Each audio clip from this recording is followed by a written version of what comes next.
Rice. Mag-aaway pa kayo eh. Mga magbabago na naman ang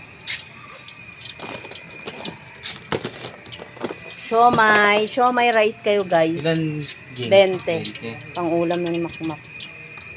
So yung guys, kapag ayaw natin magluto, magpaluto na lang tayo ng siomay.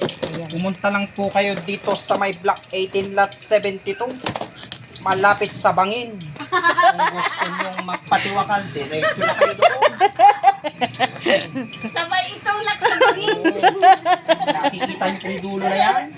Kung kayo ay sawa na sa inyong buhay, pagkatapos nyong kumain, sabay talong. Patay. Wala na yung price mo ya? Meron pa? Ulam niya yan, Margie. Hindi kainin ko lang. Wow, sana all nagmerenda. Kung kailan pa gabi. Hindi, naulam. Gutom na eh. Yan ang alam ulam ni Makmak eh.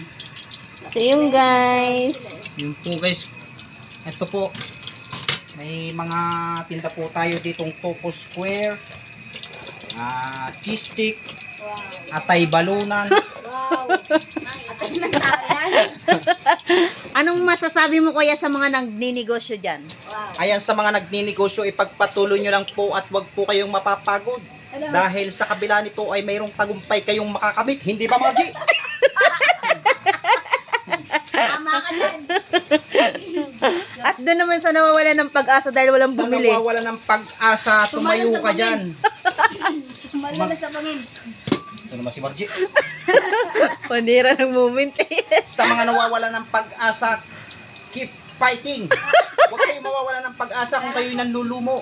Ipagpatuloy lang ang buhay. Habang may buhay, may pag-asa, tumanong ka sa bangin. Yun. Wala ka sa bangin.